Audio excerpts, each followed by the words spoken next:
Hey everybody, welcome back to the Extra podcast. As you can see, it is just me again today. Simi is still having some technical difficulties, so we're gonna hope to get him back soon, hopefully as soon as next week.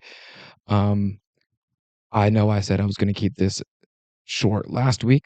This week, I think I'll be able to actually keep it short. Um, don't have a lot of news this week. Just going over some things. I will give a little bit of my own thoughts on um, the mercato. Since I wanted to talk to Simi about it, I'll bring it up when he's back. Um, and then yeah, we'll hop into the international break, some interviews, and then also some of the Derby d'Italia preview. Um, so yeah, as always, um, if you're listening to us on YouTube, make sure to hit that subscribe button, um, hit the bell icon, like, comment, and share with all your friends. If you're listening to us on your where you find your podcasts, please give us a 5-star review. Um, Leave a comment, leave a reply, review.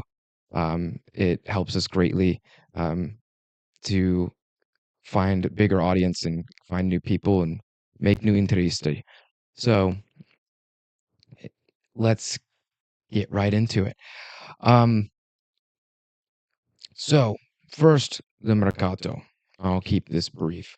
Um, I I'm just gonna give it a rating out of 10. I'm gonna go with a 5.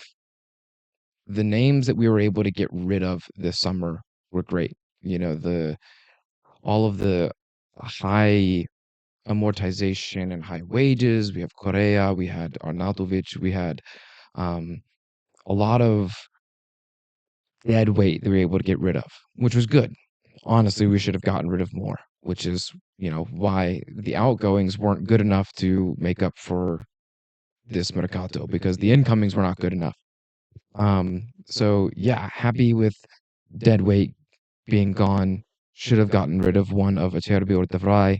My choice would have been Acerbi. Um, we had um, we kept Mkhitaryan as well. That's another player whose contract is expiring next summer. Darmian stayed on when we probably should have gotten another center back. Um, yeah, just Inter dragging their feet on some of these things. Hopefully they don't renew them again this year, and we're gonna have to stick with them until 2027. Hopefully they realize that next summer we can actually finally finish this entire squad rehaul, rejuvenation, getting younger, and not just getting younger, but getting younger as in not 36, but 26, right? So we have the oak tree model, which was 26 and under. 25-year-olds and 26-year-olds are ready to come into Inter and play immediately. Okay, we don't need to complain about players not being 30 years old. It's okay to not have 34 to 38-year-olds on your squad. Acerbi, Sommer, Mkhitaryan will be 37 and 38 years old when this season ends. We'll be okay without keeping players that age. I promise Inter will be fine. We will make it. Also, our core players are getting older. They're 27, 28 right now. Bastoni's 26, Barella's 27, Lautaro's 28. One more year and they're in the prime of their careers. The experienced players that some Interisti want to buy, they're already here. They are here. We have them in the squad. Now incomings.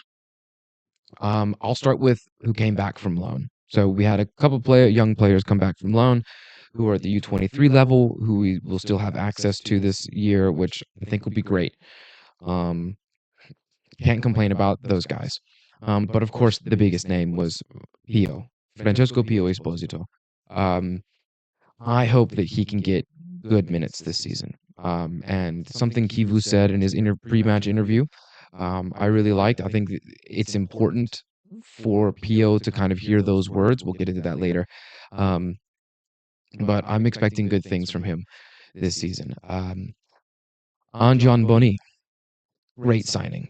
Yes, I know it was only 6 goals last season. I know people were comparing him to the amount of goals that Sebastiano Esposito scored. There's more to that. Marcus Thuram only had a 12-goal season as his best season in the Bundesliga. The Bundesliga, which has so many goals they don't know what to do with. And he could only score 12. And he played as a striker that season before he came. I know people are going to say he was a winger. Yes, he was a winger. Playing as a winger, he only scored 7-ish. I'm pretty sure. I can't remember his name. Italian winger, plays for Freiburg. He scores more than that on the wing. Like, just because he was on the wing, he plays in the Bundesliga. He should have been scoring more. But there were so many other things that Marcus Thuram did that he was going to bring to this team that were necessary. And that is what Boni is going to bring. And so I think that he's worth every penny of the 25 million that we paid for him, which is a positive. Let's, back up a little bit. Luis Enrique. Jury's still out. I know I said a couple weeks ago that I'm not going to judge him until I see him more. Hopefully we see him more. I think it's good that we're sticking with the 3-5-2 for now because that's where he's going to show his best qualities. He's a different profile from Dumfries. He's the attacking profile, while Dumfries is the yes, Dumfries is good in the attack, but it's a different type, right? So Dumfries is better defensively, and is more direct in attack. Doesn't really help in build up. It just, you guys know what I'm saying. Luis Enrique is bringing something different to this team, which is great. Andy Doof, jury's really out on what he will be. No idea what he's going to be. Hopefully he turns into something good. The metrics showed him being similar to Manu Kone at Mönchengladbach, so hopefully that pans out, that we can see him improve in a similar trajectory. Of course, he's not going to play as much as Manu Kone did at Roma to improve his all-around game. So he's going to have to do it in training. He's going to have to do it with the limited minutes that he gets. So hopefully he can have an impact early, get the San Siro crowd a little bit more patient with him, and have us Interisi be a little bit more patient with him. He deserves an entire year of playing before we kind of label him a flop. Just because if you call him a flop early doesn't make you more right than someone who waited to call him a flop. Okay, let's give him the time that he needs. And then rounded off the Mercato with Manuel Akanji, which is incredible. We'll get into some of the things that Kivu said in his pre-match conference later, which I am I'm terrified of, honestly. And so we'll see. But I think Manuel Akanji is an improvement in defense overall. Maybe not on Pavard at the right center back, but in defense he is an improvement. On the ball he's an improvement, I think. And wanting to be here after what we see Pavard has said today. I'm recording this on Friday. Yeah, it's an improvement. Manuel Akanji wants to be here, and Benji Pavard was thinking about leaving back in April and May. So we got rid of a player that doesn't want to be here, which is always a plus. Anyway, that being said, we brought in good players, but as we all know, the departures that we didn't make and the signings that we did not make, Lookman, Kone, another center back, could have been Bade, could have been Coppola, could have been Leone, whoever it was, probably should have brought in 2 of them. Yeah, not good enough. And so I'm going to give it a 5 out of 10. It needs to be better next summer. Has to be better next summer. We said it this summer. Hopefully it doesn't handicap us. Hopefully, it does not ruin our season that we did not recruit well. Um, but anyway, yeah, already 10 minutes in. Um, those are some of my thoughts. I might have repeated myself a lot from last week, but yeah, I wanted to give that score rating and just um, yeah, and we'll talk. Simi and I will talk when he comes back.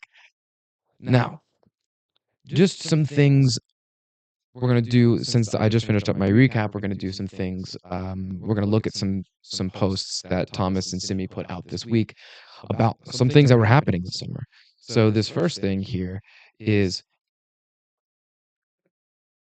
the possible manager that we could have had. So Christian Kivu, we knew he's here, right? Wasn't the first choice. Um, we wanted Fabregas from Como to be our first choice managerial appointment after Inzaghi left. But apparently, Matteo Moretto from the um, Fabrizio Romano camp revealed that Xavi Hernandez was also a choice for Inter.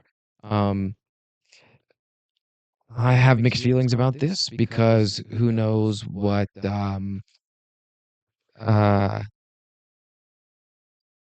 who knows what kind of manager he would have been here. He likes a 3-4-3, 4-3-3. We don't really have wingers to do that, so that would have been difficult to bring him in for that. Of course, I think next summer we go in for Fabregas again, who plays with wingers, who wants wingers. I think we'll actually be able to get wingers next summer. So this is interesting. This is very interesting.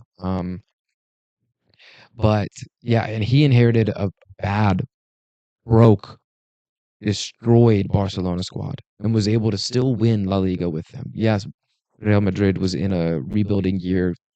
Like they had aging players, inexperienced young players, inexperienced at the Real Madrid level, I should say, not inexperienced in senior football. But yeah, I mean, he still brought success to Barcelona. I mean, he kind of restarted their youth, um, their La Masia project into the first team.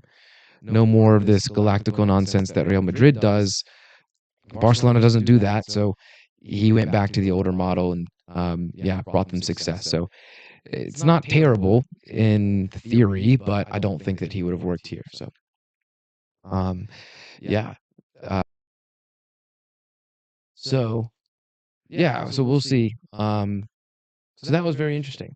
Um, and then some news about some more transfer news. We apparently seem to be the best team outside of the Mercato. We have all of these great names that we could have gone for that we're so confident in signing outside of the Mercato. So the first name that is important to our defense is Dayo Upamecano. We have also been linked with Joel Ordonez at Club Brugge. We've also been linked to um, Konstantinos Kouliarakis at Wolfsburg, who would be my choice. That's my favorite choice there. Um, we, but yeah, it's interesting that we were able to. Um, we are so good at scouting outside of the Mercato, but I saw someone say it's great because um, we're just scouting for everyone else. So we get all these names; they're published out in papers by Fabrizio from and Tutto Sport and Korea, like all these news outlets only for all of these other teams to swoop in and get them before us because we can't sign them all, right? Um, so we'll see um, what happens there. Um, anyway, so yeah, it's just interesting that we round off this mercato and this summer with some other news coming out this past week about future plans, some past news that we didn't know yet. So so we're gonna move into some interviews that happened this week. So Lautaro and Piotr Zielinski both had interviews this week. I'm gonna start with Lautaro's. Um, One of the more interesting things that I think that he said here is um, yeah, after the Champions League final loss. I apologize for bringing it back up, but I had to I had to point this out because he said it's true. I didn't speak to anyone for 5 days after the Champions League final loss. Did he really have to say that many days? He could have said 6, he could have said 7, but for some reason he thought 5 days was the right day amount of days to say. He could have said anything. Like just unbelievable. Um Quite humorous in my opinion. Um Sorry, let me get it here. And then he was asked about Simone Inzaghi. Um, uh, yeah, the question was, did Inzaghi's future influence the end of the season? So losing the Scudetto in the Champions League final. Um, he said no, they didn't know, um, and that I don't know. I don't believe it. That they didn't know, and that they were going to that it didn't affect them. I think absolutely it affected them. Absolutely, they know what's going on in the news. As much as Inter tries to protect everybody in the club from that, they don't. Players, wives, girlfriends, friends see the news. They talk to him. They ask him about it. I mean, Thomas is the reason Inzaghi left. So, how else are we supposed to, do this? Like, um, I can't believe that Thomas actually made Inzaghi leave. No, just kidding, Thomas. I'm messing with you, but um, yeah, they know. They absolutely know. Um, so I think he's covering for Inter. He's the captain of Inter. He's covering for them. Um, he didn't address his interview at the beginning of the summer where Beppe said that he was addressing Hakan. It looks like it might have been addressing Pavard more than anyone else. Um, but yeah, he said that there was no one in particular that he was thinking of. Some people might like it, some people might not, but he's the captain. So um, just to something to go look up if you want to see that tweet. And then the last thing I wanted to talk about here is um, the confidence our captain has in himself still. Again, this is an interview, so take this with a grain of salt. Um, is he underestimated? He thinks so. Absolutely. That yeah, sometimes it could be maybe it's the league that he's playing in. Maybe it's playing in Serie A that's not it. But that he always gives his all for Inter, for his teammates and the club, which is what he should do as a captain. Um, he does. He says there at the end, I aspire to be more recognized. That's important, but above all, I'd like to be recognized as a good, polite person who's behaved correctly, which is great. I mean, this is what we have. That's a captain. That's a media trained answer, sure, but yeah, I would want a captain that wants to perform for Inter, not for themselves, and then a captain that wants to be a gentleman on and off the pitch.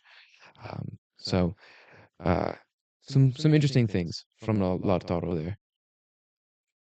And then next, like I said, Piotr Zielinski also gave a interview this week. Um, and the first thing that I wanted to address is he's talking about last year. When I joined Inter, a bunch of small injuries that never allowed me to beat 100%.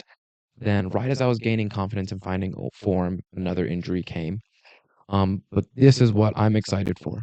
This year, I want to show that I am an Inter player with quality and I will be able to give a lot to the team. I want to give my best and show the fans the real Zielinski. Hell yeah. Absolutely. Bring it on.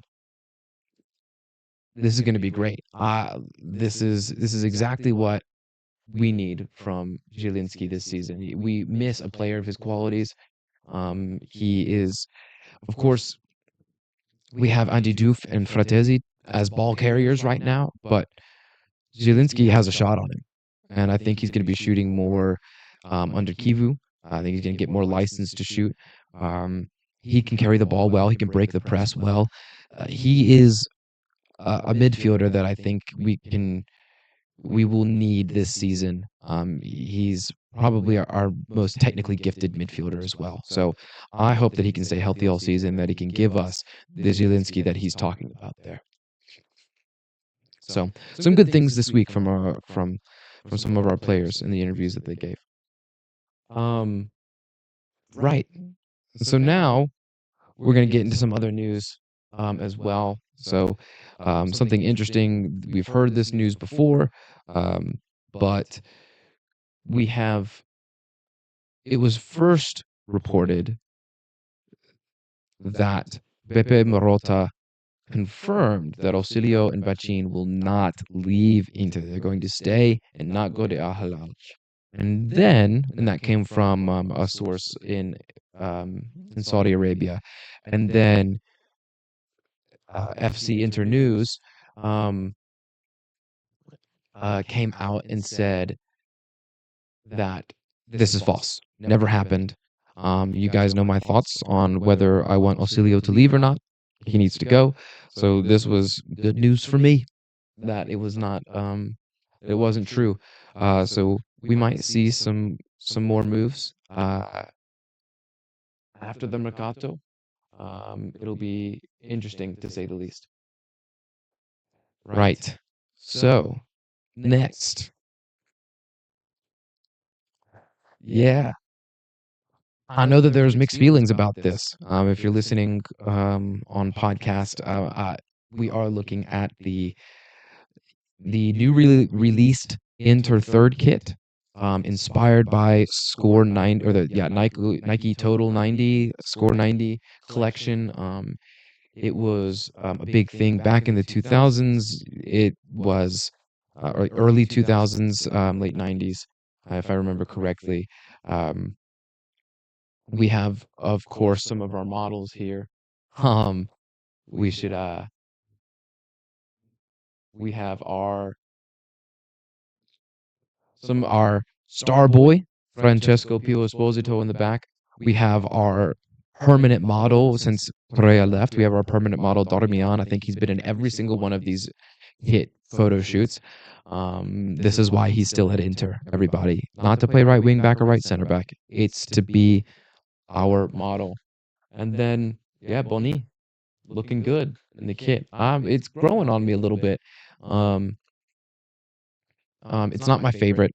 I think Nike's lazy with their kits right now. I know it's not easy. You have to come up with something new every single year. But Inter should be easy. You've got two kits to come up with, not three. You have two. You have the away kit and you have the third kit. Because the home kit, first kit, should always be traditional blue and black stripes. Don't ever stray from it. Don't ever stray from it. It's so easy. Just give us that year in, year out. People will keep buying it. We promise. We will continue to buy the black and blue stripes. And then the away kit and the third kit can be something special. But yeah, this Total 90 deal that Nike is doing with all of their sponsored teams, it's interesting. Uh, I don't know. The orange and grayish navy isn't my favorite, so we'll see what it looks like on the pitch. Yeah, let me know your thoughts down in the comments on it, on that post or on this post or in a review. We'd love to hear your thoughts. Um, yeah, and then speaking of more pictures, we got to see Emmanuel Akanji for the first time at training. He's looking good, looking fit. Um, he did well this international break. Um, yeah, he looks ready to go. I'm ready to see him this Sunday or this Saturday. Aren't y'all? It's gonna be good. It's gonna be a good time. Um, hoping that he can carry his international um, or his national team form over to Inter. I still have some worries from Kiva's pre-match conference. Um, So I'll discuss that later. But yeah, hopefully he can bring some of that to Inter soon. Next, I know some of you probably play EAFC. We're gonna get into some of our players' ratings.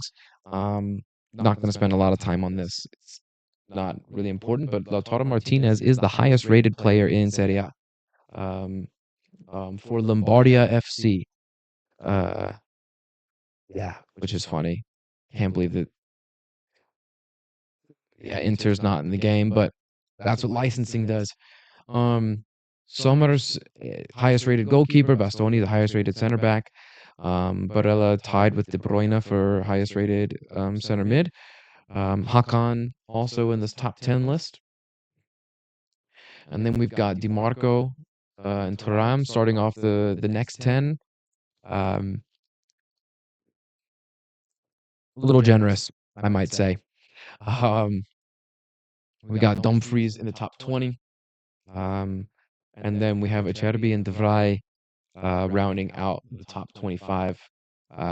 Yeah, good for Inter. I think it's a little generous, in my opinion. Um, I don't think it doesn't matter really. I guess these are just video game ratings. Anyway, so now just to wrap up, we are going to talk about the Derby d'Italia coming up this weekend. So we have our predicted lineup from Sky Sport. Um, I not a fan, not a fan at all. So let's open this up. I want to get this on the screen. The whole thing on there. Yeah, good. 3-5-2, the exact same team that started the Champions League final, minus Akanji's in at right center back. This is my issue. This is what I don't like. Don't want Kanji playing on the right. I know he can. It will be fine. It will be good. The thing is that he needs to be playing in the center. He has to play in the center. Like that we can't be continuing to do this Acerbi until he croaks on the pitch. Um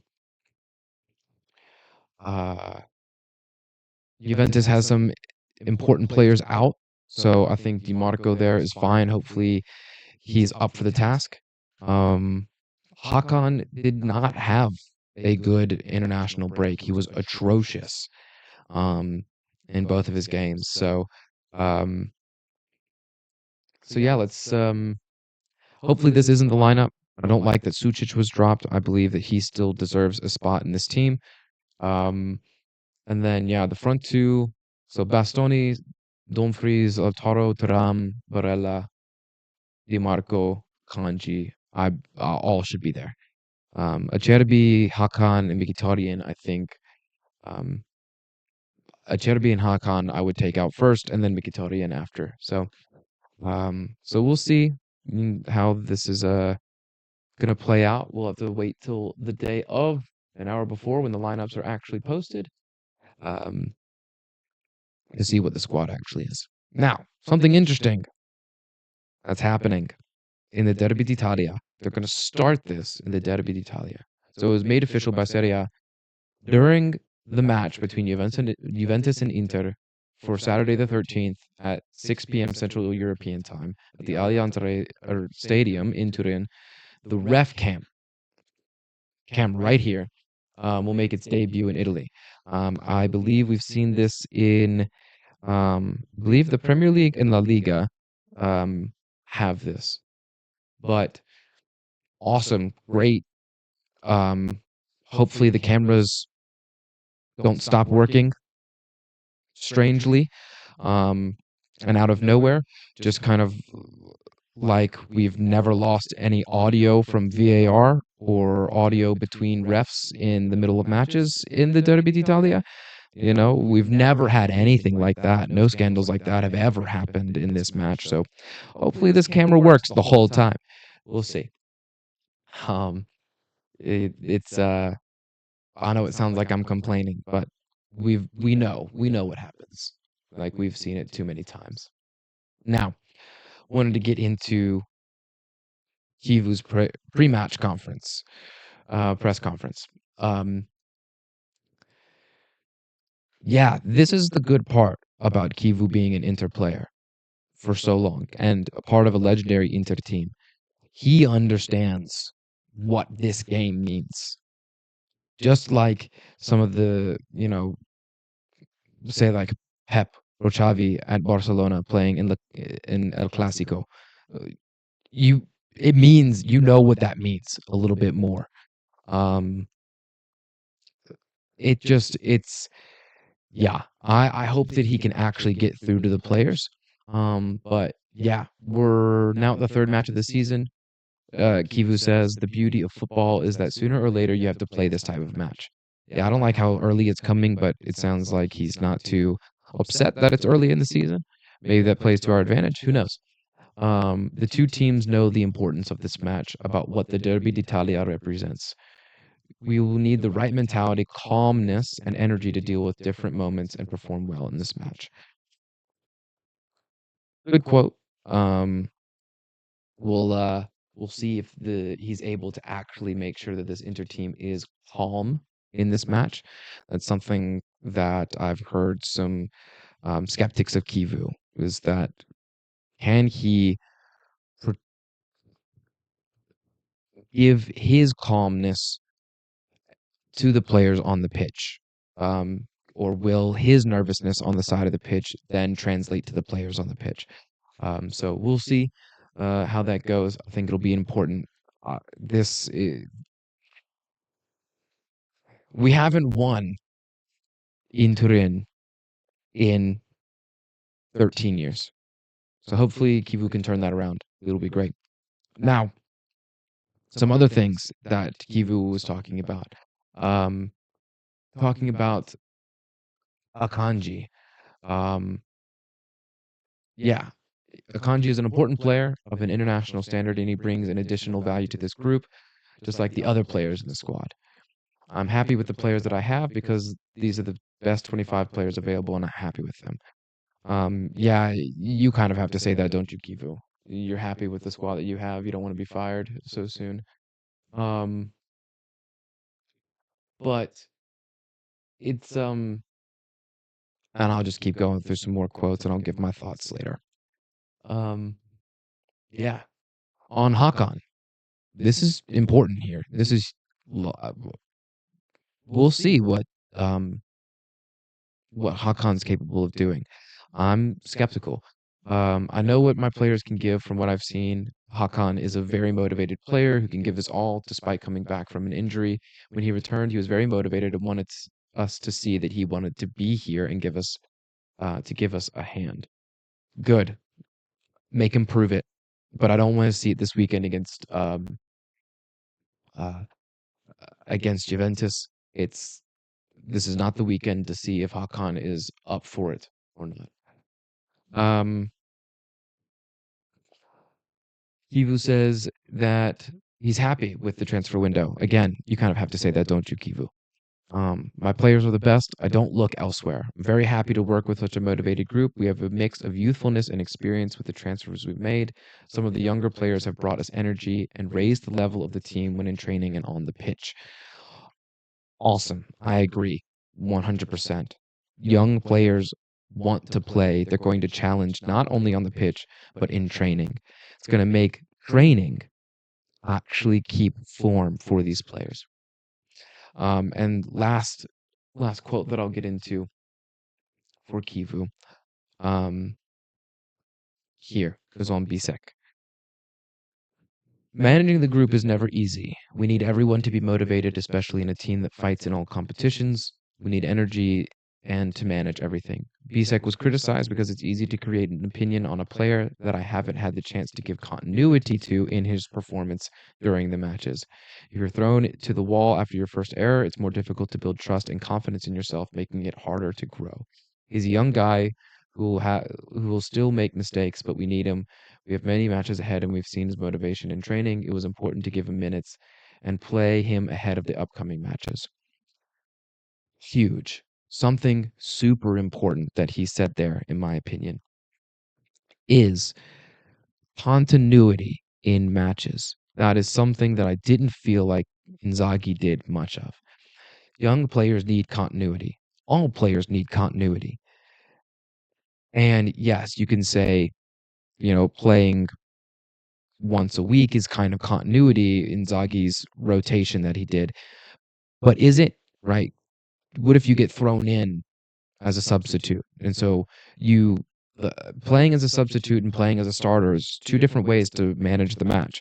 Um, Sometimes you lose confidence because of a substitute appearance. Sometimes you gain confidence because of substitute appearance. But this goes back to what I said last week and 2 weeks ago, that um, I can't wait to see Kivu actually build players in training and give the most deserving players the time to play. I think that's going to be huge. That is something that good managers do. Um, the continuity of the players in form. You play the players in form. You Carlos Augusto went back to the bench the moment DiMarco got back from his injury, and DiMarco was not good enough.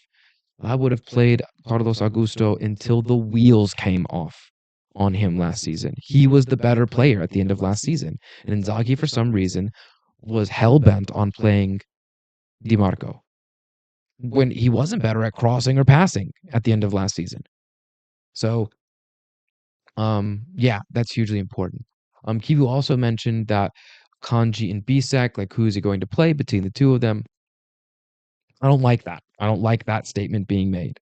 If it's Kanji and Bisek on the right, if he thinks that a Kanji is going to be on the right side of defense the entire year, that is not why you bring a Kanji in. You bring in a Kanji because he can play in the center. That is how this team takes a step forward. Um, so we'll see how this goes. I hope for the best for the guys on Saturday. It is again 7 or 6 Central European time. That is noon on the East Coast of North America, and 9 a.m. on the West Coast, and then I believe that that's going to be in the middle of the night for um, everybody in Australia and Eastern Asia. So, um, if y'all stay up for that, y'all are troopers every single time. Y'all are great. So, um, yeah. So we have that game. I'm gonna wrap up by giving you some updates on all the other teams. Um, so both Inter U23 and Primavera are back in action this weekend.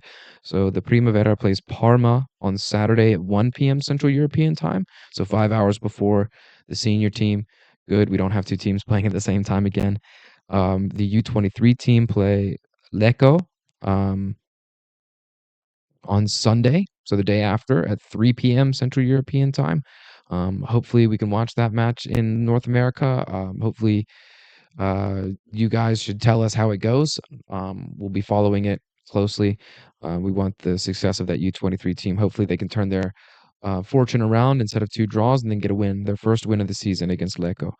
And then the team that has been in action for the past 2 weeks and hasn't been on international break is the Inter Women squad. They played Fiorentina last Saturday. They won 3-1 in the Women's Cup over Fiorentina. And then midweek on Wednesday, they won 4-1 against Hibernian, Scottish team, in the first leg of the final round of the Europa Cup qualifiers. So if Inter women win on aggregate in this high, they will be in the Europa Cup. I had it wrong last week. I thought the match, um, I think that was to get them into this position to qualify for the Europa Cup. So, um, good job for the women's team, and hopefully yeah, they can carry that into next Wednesday when they play the second leg. Um, of course, we do have our men's squad playing.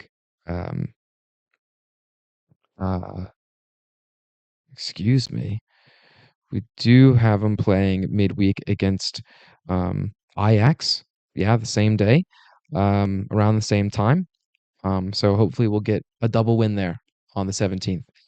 Um, and then also Inter's women will play Como this Sunday, Sunday 12:30 Central European time. So before the U23 team, they're going to play Como in the Women's Cup as well. And so hopefully they can get another win in that, and they can top their group. Um, yeah, and have a good end of that tournament. There's league season, I believe, starts at the end of October, beginning of November. So or middle of October.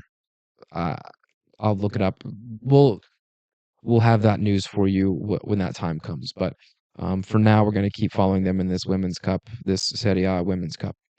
Um, yeah, and then again, the Derby d'Italia this weekend. Um, hopefully, you all can tune in. And yeah, thanks for listening to me ramble for it looks like another 45 minutes. As always, please, if you made it this far, hit the like button, subscribe, um, leave your comments down below on anything we talked about, anything you want us to talk about. Share with your friends. If you are listening on podcast, please leave us a 5-star rating and a review. Um, Comment and tell us anything that you want us to talk about. Go follow us on Twitter. Um, let me look up how many followers Inter Extra has. We are at we're at 67.7 thousand followers. Let's try to get to 68,000 by the end of the month. That'd be awesome.